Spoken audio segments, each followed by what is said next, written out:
Welcome everyone here on another episode here at Cova Film Studios, where we chat about event planning, photography, videography, you name it. We chat about it all here. So today we got a special guest here today visiting us, David, CEO of King's Bartending. Hey David, how you doing today?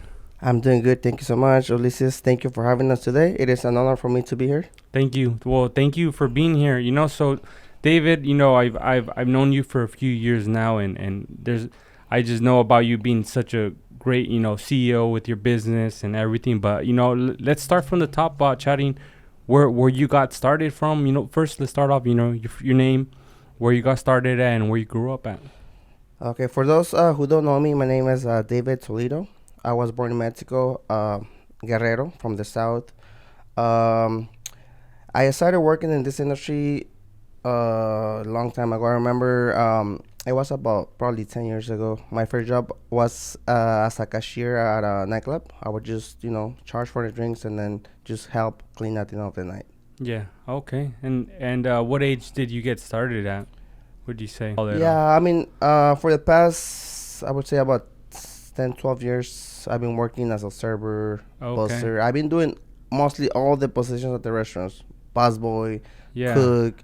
And I even had another job. I was like a butcher. I was working construction. Yeah. I tried a lot of different jobs, and then I think bartending business was the best Yeah, thing that happened to me. Yeah, no, I was on the same boat, so I'm been there too. I had a Yeah. lot of jobs, construction, everything, so I can relate a lot with that. So you did all these things, and bartending ended up being something that you just fell in love with, or you loved because it paid well, or what did you like about? No, actually, I just loved it. The pay wasn't that good because usually, working at restaurants or working at clubs, you get paid the minimum. Yeah. But like I said, I started working as a cashier, and then I was just helping them clean. But then I was so eager to learn that months after I got hired, I was already making drinks at the club. Do you have a favorite drink that you like making, Um, or your favorite drink? my favorite drink is the old fashioned. Like old fashions. But then I just like to drink everything because I'm always like making different drinks. I'm always Yeah. trying different recipes, different type Yeah. of alcohols that I haven't seen. Yeah. So I'm always playing around with all the liquors. All right. Or would you say there's a lot of you look for like a lot of like TikTok videos for new trends going on with types of drinks, or how do you get? Because I'm sure there's always new drinks that kind of come out. Yeah, Or, always. Usually is when I go to the stores and I see a bottle I haven't seen before. yeah. I just look into it. Like I try to make different cocktails with it. Sometimes I do look on social media some drinks that they look really nice, so Yeah. I try to to do them myself. When was it that you kind of officially started bartending? You did all these roles and jobs, but when do you feel like you was it at a specific restaurant? Did you got promoted into it, or how did it end up that? Actually, no. That's a really good question. I remember I was doing the nightclubs and restaurants for a couple of years, and then one time one of my friends asked me if I could do some drinks for for her parents' wedding. Me not knowing anything about events, me not knowing anything about what I was gonna bring, what I was gonna charge, I just said yes. Yeah. And then after that, the rest is history. After a lot of hard work, dedication, and a lot of patience, and also promoting myself everywhere I go, King's Bartending Services was created. Oh, okay. No, I could totally see, man. It's like me. Like, I have a camera, I shot stuff, and someone asked me, hey, can you shoot my wedding? Although it didn't happen like that for me, but I could totally see that relationship exactly the same way Yep. that it happened with you. You have to be ready for the opportunities all the Yeah, time. and just go for it, right? Yeah. Even though, just kind of, I guess the biggest thing that I did when it came to like when I had the opportunity to jump in the wedding and video, it just over preparing yourself. I'm sure like with you just having enough of whatever it is that you need for that event.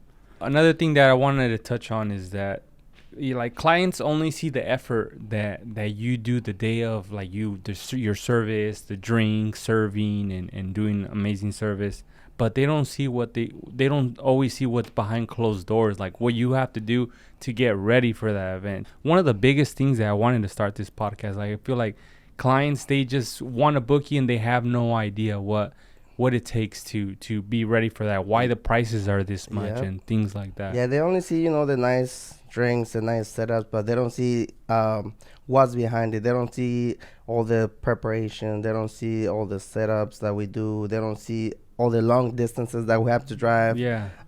We actually, I mean, what I do, I start getting ready for the event about a week before. I start getting all the garnishes. I start doing my meetings with my bartenders to um, telling them how I want the events to be run, Yeah. and then they take all the stuff. They don't see also the investments that we do, all the new equipments. There's a lot behind just a nice setup and some nice drink. There's Yeah. a lot behind it. We don't like to post that. We just like to post, that's it's a nice event and everything. Sometimes I feel like they don't really appreciate, or they don't really. It's not that they don't appreciate. It's more like they don't. We get unnoticed sometimes. Well, yeah. When that's the reason that I wanted to chat about Yeah. this topic. And this is the question that I'm gonna be asking for a lot of these vendors, because our clients don't understand. And it's like you said, we don't always post about it. I don't post about all the batteries I gotta charge a day or two before, all the equipment, all my cards. I gotta make sure everything is done correctly. So, that's the reason I like asking this question, because a lot of our clients, they just don't know what happens behind closed doors. Or also sometimes they might think just because you work at a restaurant and you get paid like minimum, a little bit of minimum, they think you're gonna charge the same for to go do an event. They think it's just that is it, or that's why maybe they think it is cheap, but it's not cheap. Having a bartender it's a luxury. It's expensive. It's like having any other private event. Everything that's private is expensive. You're bringing that experience to your house as a private service. That means it's not gonna be cheap. Plus we also offer insurance, and or all the bartenders that we have, they're also certified. So we spend money on those things. You know what I've seen that I'm sure you would probably you experienced it, or maybe you would have some insight on it. I've seen like where it's like a 400-person wedding and there's only one bartender. How does that go? What's your That's the thing about it. So some people, they just want to save money, but then they don't get that the outcome of saving money will be bad. The service is gonna be bad. The bartender is gonna be overwhelmed. There's gonna be long lines waiting of people getting mad, because not only you have to be serving the cocktails, then you also have to be serving the drinks and then the beers, and that's not enough. I always have two people running my events. I want everything to be. I tell them, you want everything to be nice, more professional, and everything to move fast. Then you have to have at least two people. Like they can help each other. One people can be serving cocktails, the other one can be giving out the beers. And then if it's more than certain amount, then you need a lot more bartenders, and then more. And then if it's maybe like a really small event, then maybe one bartender is good. Yeah, no, I could totally see that. No, and it's the same thing too with my services. People want all these things covered in their wedding, and they only want to have one shooter. And I was like, no, like you two shooters. That's how I sell myself, because anything less, I'm not gonna give them something nice like I want to give them. And I'm sure you feel like that. You want to give them a good experience when it comes to bartending, and everybody gets their drinks as fast as they can. So I definitely see that a lot at weddings. How long have you been in this industry for now? I would say a little over 10 years in the industry. And then with my business, I would say we are going to be 4 years next month. So did you get started like a little bit before COVID then, or like it was like a year before COVID. I know I would see you working here and there part-time as a bartender, right? Because I'm assuming that your business was still growing and all that. At the beginning, you're not gonna be busy. You're just gonna be getting events. Like I said, you don't know how to charge. You don't know how to book. So at the beginning, you're just getting you just want to make clients. So you're just booking whatever is available. But then you still have to have your job as your main source of income. Until you actually your business actually grows.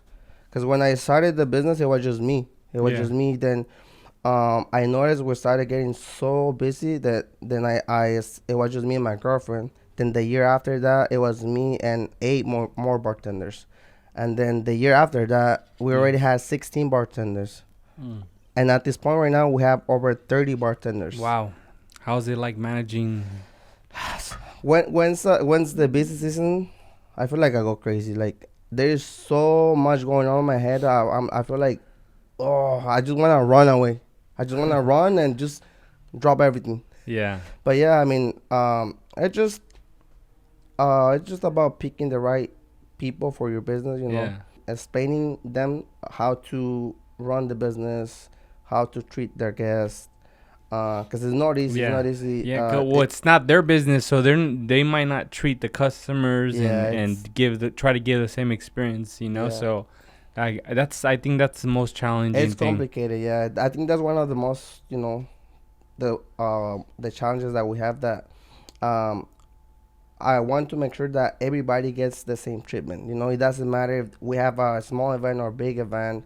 The goal is for everybody to get treated the same. It doesn't matter if they book the standard bar or if they book the bigger or nicest bar. Yeah. Everybody should be treated the same. So I'm assuming you have a lot of bar options. Yeah.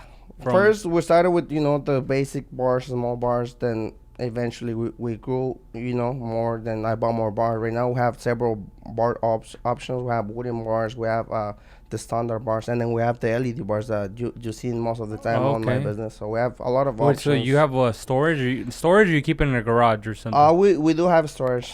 From having everything in the apartment, I had to move somewhere else because there was no room. When you start Okay. and you have everything with you, but then you get more and more and more and Yeah. more, then there's no Yeah. room. Oh no, imagine that for that type of stuff you need a space, and you probably have like a trailer or something, or I no? had to get a truck. Oh, a truck. So yeah, I had to get a truck, and I only use it. I mean, I use it sometimes on the daily, but I use it mostly for the events, to deliver the bars, pick up the bars, and all that. Oh, so you have to probably take off earlier and throughout the day and drop off the bars for them, or Yeah, I do it either the day before the events, because sometimes let's say tomorrow we have 10 events, yeah. and out of those 10 events we have 3 LED bars and 2 wooden bars, and I have to get up early a day before, go drop the bars, and then they can do the rest tomorrow. They set up, and then they run the events. And you being in the industry this long, have you have any bad experiences that you feel comfortable chatting about? You could probably tell us what you learned from that experience that could have made your business better. When you start the business, you don't really know how to do events. Like at the beginning, I lost a lot of money because I didn't know how to charge. So sometimes I was putting money out of my pocket to run the events or to pay the bartenders because I didn't know how to do it. But eventually, you learn from those mistakes. Also losing money. Yeah. But it's all about being patient and then trusting the dream, and then everything will Yeah. be alright at the end. Was it scary the day you decided to just, because you said you worked your main source at one point was when you were at the bars, right? Yeah, bars and Your restaurants. was it scary when you made that full transition where you're like, okay, here it goes. We're It going. was. It was actually, I had friends that would tell me, "Oh, really? You're gonna leave the restaurants? Oh, really? You're not even that busy? Oh, really?" And then some of the restaurants also, they would tell me to leave my job in order for me to keep my job, to leave my business in order for me to keep my job.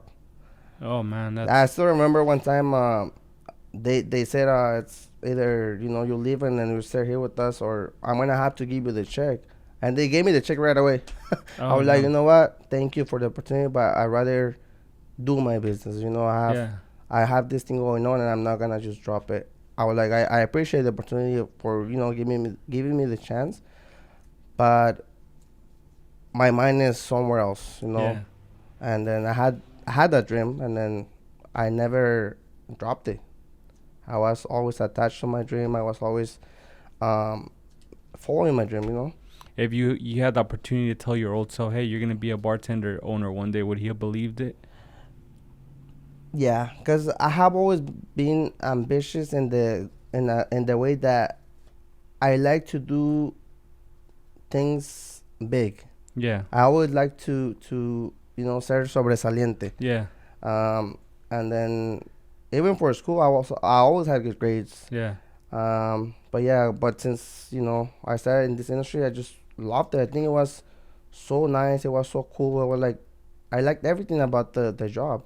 and then I just decided to get into it. Yeah, no. I mean, I went through the whole process of doing different jobs for myself, and it got to a point where it just like I knew there was something better meant for me, and it just eventually just being patient and just trying out different things and just figuring out something that you could put all your time and effort to, and that you're gonna love. So I could definitely relate to that. Um, So I feel like I was gonna ask you, what are the challenges of what you do? Is there Uh, anything you could add to that? I feel like we've talked about some of the challenges that you've been through, but if there's anything that you could add to some of the more challenges of what you do. well, I would say managing the business when it's the busy season, because I Yeah, just feel during the like, summer, right? yeah, like right now it's the Yeah, for business. me too. Yeah, it's the Yeah. business.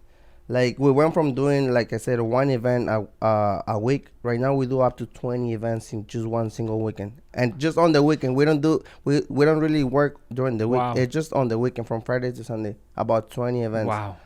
I have a lot of friends that do the same in the Yeah. industry, and then yeah, but I think that that's one of the biggest challenges is when it's the busy season. It is really complicated for me to manage 30 bartenders. Yeah. And on top of that, I'm the one that does everything. I'm the one that does the booking. I'm the one that does the schedules. I'm the one that does. So Yeah. putting that on top of what I already do is, Sounds like you're gonna need like a manager pretty soon. Like you're the boss, but you're gonna need a manager that kind of. I think it's about time. Yeah, Yeah. I think it's about time for me to have someone that helps me with Yeah. emails or with scheduling or Yeah. all those things. Because you could only go so far by yourself. Yeah. So that's one thing that I learned and I've heard is that you can only go so far by yourself.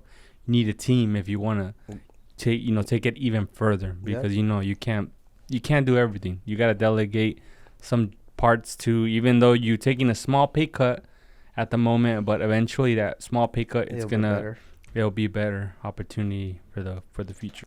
And for like any new clients booking you, what advice would you give them when it comes to booking your services or just booking a bartender in general? Well, first of all, just to book us, and then just to enjoy the party and then have fun. We're gonna provide with the best services possible. Like I said, we have different bar setups. We already have the insurance, because most of the venues nowadays they ask you to buy your insurance. Yeah. With us, they're saving money with the insurance. Now we also offer the affordable package with the bartending service. Like I said, all the bartenders that we have, they're also certified. They're fun. Oh, okay. They're professional. Oh yeah, so you got another business venture that you just mentioned you got started on, right? Photo booth or what? Yeah, is the it? 360 photo booth. Yeah.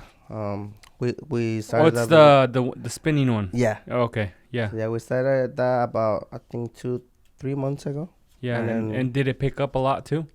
Speaking of, we have done already several events Oh, that's awesome. with the bartending business and also by themselves. Oh, that's awesome. That's definitely another one that I see definitely getting very popular Yeah, that one's trending at the too. moment. That one's Yeah, trending too. I feel like a lot of businesses, I was one of them that like the pandemic kind of changed things, and some people grew, some people fell off, and it's almost like the pandemic just had such a impact on all this stuff, and I'm sure on you, a lot of people were doing backyard events. I'm assuming, right? And When pandemic started, actually, it was really hard because it was really complicated for us because I actually became jobless for like 1 or 2 months or 3 months. So all my Yeah. clients that had the events, they all canceled me.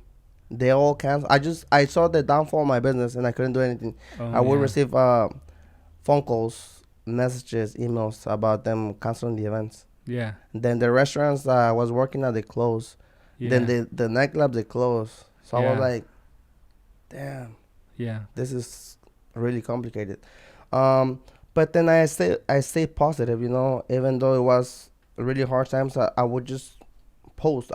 Something that I have is I'm always active on social media. I'm always posting, posting, posting. I saw a lot of people. Posting. I saw a lot of people during the pandemic. They were like doing like home recipes and stuff like Yeah. that to make themselves cocktails to go. Like I saw all kinds of crazy ideas. Actually, what I started doing, I was actually selling cocktails. Yeah. I was delivering cocktails to their Yeah, houses. I seen. So I would make big batches of 11 liters, Yeah.